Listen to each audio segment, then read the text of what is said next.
2 जून 2023 शाम के ठीक 6:55 ओडिशा के बालासोर जिले में एक छोटा सा रेलवे स्टेशन बहानागा बाजार। सब कुछ बिल्कुल सामान्य था। ट्रेनें अपने समय पर चल रही थीं, लोग अपने अपने सफर में व्यस्त थे, लेकिन सिर्फ अगले 60 सेकंड में ये जगह भारत के इतिहास की सबसे भयानक रेल दुर्घटनाओं में बदलने वाली थी। एक ऐसी दुर्घटना जिसमें 3 ट्रेनें टकराईं और 296 लोगों की जान चली गई। लेकिन सबसे बड़ा सवाल आज भी वही है, आखिर ये हादसा हुआ कैसे और सबसे जरूरी, गलती किसकी थी। इस कहानी की शुरुआत होती है कोलकाता के शालीमार रेलवे स्टेशन से। 2 जून 2023 दोपहर 3:20 पर Coromandel express train number 12841 Chennai के लिए रवाना होती है। इस ट्रेन में बैठे थे 1200 से ज्यादा यात्री। हर किसी के पास एक सपना था। कोई नौकरी के लिए जा रहा था, कोई अपने परिवार से मिलने, कोई अपने भविष्य की तरफ। लेकिन उन्हें नहीं पता था ये सफर उनकी जिंदगी का आखिरी सफर बनने वाला है। दूसरी तरफ यशवंतपुर हावड़ा सुपरफास्ट एक्सप्रेस 12864 पहले ही बेंगलुरु से निकल चुकी थी, लेकिन ये ट्रेन करीब 2.5 घंटे लेट थी और यही देरी इस पूरी घटना की सबसे खतरनाक कड़ी बन गई, क्योंकि इसी वजह से दोनों ट्रेनों का रास्ता एक ही जगह एक ही समय पर आकर मिल गया। अब यहाँ एक जरूरी चीज समझना बहुत जरूरी है। रेलवे ट्रैक सिस्टम में किसी भी स्टेशन पर आमतौर पर 3 तरह की लाइन होती हैं। मेन लाइन जहाँ ट्रेन हाई स्पीड में चलती है, अप डाउन लाइन जहाँ ट्रेन दिशा के अनुसार चलती है, लूप लाइन जहाँ ट्रेन को साइड में रोका जाता है या किसी दूसरी ट्रेन को पास देने के लिए डाइवर्ट किया जाता है। अब नियम क्या कहता है? कोई भी हाई स्पीड ट्रेन कभी भी लूप लाइन में नहीं जाती, उसे हमेशा मेन लाइन से ही गुजरना होता है, क्योंकि लूप लाइन पर अक्सर ट्रेन खड़ी होती है या उसकी स्पीड कंट्रोल में होती है।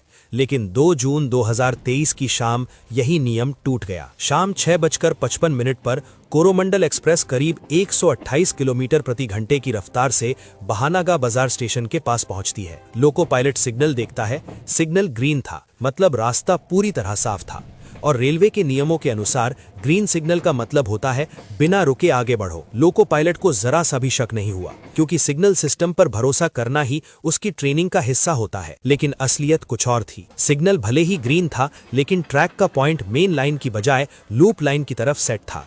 यानी कंट्रोल रूम और सिग्नल सिस्टम कुछ और बता रहे थे, लेकिन जमीन पर पटरियों की दिशा कुछ और थी। तेज रफ्तार में दौड़ती कोरोमंडल एक्सप्रेस अचानक लूप लाइन में घुस जाती है, और जैसे ही लोको पायलट की नजर आगे जाती है, उसके सामने एक ऐसा मंजर आता है जो किसी भी ट्रेन ड्राइवर के लिए सबसे बड़ा डर होता है।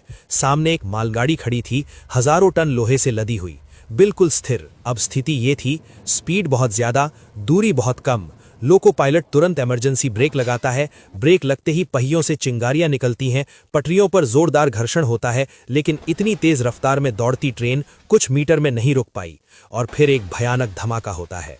टक्कर इतनी जबरदस्त थी कि कोरोमंडल एक्सप्रेस का इंजन सीधे मालगाड़ी पर चढ़ जाता है। सामने के कोच पूरी तरह पिचक जाते हैं, कई डिब्बे हवा में उछल जाते हैं, कुछ कोच पटरी से उतरकर बगल की लाइन पर गिर जाते हैं। लेकिन इस हादसे का सबसे खतरनाक हिस्सा अभी बाकी था। उसी वक्त दूसरी पटरी पर यशवंतपुर हावड़ा सुपरफास्ट एक्सप्रेस तेज रफ्तार से गुजर रही थी, और कोरोमंडल एक्सप्रेस के जो डिब्बे उछलकर दूसरी पटरी पर गिरे वो सीधे इस ट्रेन से टकरा गए। अब ये सिर्फ एक एक्सीडेंट नहीं था, ये एक ट्रिपल ट्रेन कोलिजन बन चुका था। कुछ ही सेकंड में 3 ट्रेनें, सैकड़ों डिब्बे और हजारों जिंदगियां पूरी तरह तबाह हो गईं। चारों तरफ चीखें, खून, टूटा हुआ लोहा, बिखरे हुए सामान, ऐसा मंजर जो किसी युद्ध क्षेत्र से कम नहीं था। लेकिन इस अंधेरे और तबाही के बीच इंसानियत की सबसे बड़ी रोशनी सामने आई। बहाना गांव के लोग जैसे ही उन्होंने धमाके की आवाज सुनी, बिना एक सेकंड गवाए स्टेशन की तरफ दौड़ पड़े। उनके पास कोई मशीन नहीं थी, कोई ट्रेनिंग नहीं थी, बस था इंसानियत का जज्बा। वो लोग बस मोबाइल की टॉर्च के सहारे ही निकल पड़े थे। मलबे में फंसे लोगों को बाहर निकाला, घायलों को कंधों पर उठाकर अस्पताल पहुंचाया। कई लोग पूरी रात बिना रुके रेस्क्यू करते रहे। सरकारी आंकड़ों के अनुसार 296 लोगों की मौत हुई, 1200 से ज्यादा लोग घायल हुए। अब आता है सबसे बड़ा सवाल, ये हादसा हुआ क्यों और आखिर गलती किसकी थी? शुरुआत में कई तरह की बातें सामने आईं। क्या ये टेक्निकल फेलियर था? क्या सिग्नल सिस्टम खराब था? या फिर कोई साजिश थी? लेकिन जैसे जैसे जांच आगे बढ़ी, सच धीरे धीरे सामने आने लगा। रेलवे सेफ्टी कमिश्नर ने जांच शुरू की और बाद में सीबीआई को भी जांच सौंपी गई। जांच में जो सामने आया वो बेहद चौंकाने वाला था। ये कोई बड़ी मशीन फेलियर नहीं था और ना ही ये कोई साजिश थी, ये थी मानवीय लापरवाही। हादसे से कुछ घंटे पहले बहानगा स्टेशन के पास एक लेवल क्रॉसिंग गेट पर काम चल रहा था। वहां सिग्नल और टेलीकॉम विभाग के कर्मचारी एक खराब सर्किट को ठीक कर रहे थे। इस काम के लिए उन्हें लोकेशन बॉक्स खोलना पड़ा। अब समझिए ये लोकेशन बॉक्स क्या होता है। ये रेलवे सिग्नल सिस्टम का नर्व सेंटर होता है। यहीं से तय होता है कौन सा सिग्नल ग्रीन होगा, कौन सा रेड और ट्रेन किस ट्रैक पर जाएगी। लेकिन मरम्मत के दौरान एक बहुत छोटी सी गलती हो गई। एक वायर गलत तरीके से कनेक्ट हो गई। ये सुनने में छोटी लगती है, लेकिन रेलवे सिस्टम में एक गलत वायरिंग पूरे नेटवर्क को बदल सकती है। उस गलत वायरिंग की वजह से सिग्नल सिस्टम ने गलत जानकारी देना शुरू कर दिया। स्टेशन मास्टर के पैनल पर सब कुछ नॉर्मल दिख रहा था, ग्रीन सिग्नल दिखाई दे रहा था, लेकिन जमीन पर ट्रैक का पॉइंट लूप लाइन पर ही सेट था। यानी सिस्टम झूठ बोल रहा था और इंसान उस झूठ पर भरोसा कर रहा था। लोको पायलट वही देखता है जो सिग्नल दिखाता है, और जब सिग्नल ग्रीन हो तो उसे आगे बढ़ना ही होता है। और यही भरोसा 296 लोगों की मौत का कारण बन गया। जांच में इसे कहा गया क्रिमिनल नेग्लिजेंस। सीबीआई ने 3 रेलवे कर्मचारियों को गिरफ्तार किया। उन पर आरोप लगा कि उन्होंने बिना सही जांच के सर्किट में बदलाव किया।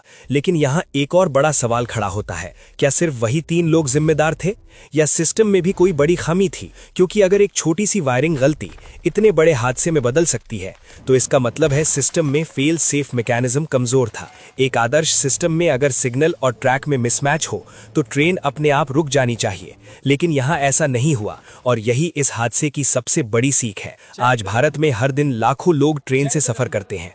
हम टेक्नोलॉजी पर भरोसा करते हैं, automatic signal, computerised system, electronic interlocking, लेकिन यह हादसा हमें याद दिलाता है टेक्नोलॉजी 100% सुरक्षित नहीं होती। जब तक उसमें इंसान शामिल है, गलती की संभावना हमेशा रहती है। बालासोर का यह हादसा सिर्फ एक दुर्घटना नहीं था, ये एक चेतावनी थी कि एक छोटी सी गलती पूरे सिस्टम को तबाह कर सकती है। उस रात बहानगा बाजार स्टेशन पर सिर्फ ट्रेनें नहीं टकराई थी, भरोसा भी टूटा था। अगर आपको ये वीडियो जानकारीपूर्ण लगा हो तो वीडियो को लाइक करें और ऐसे ही सच जानने के लिए चैनल को सब्सक्राइब करें।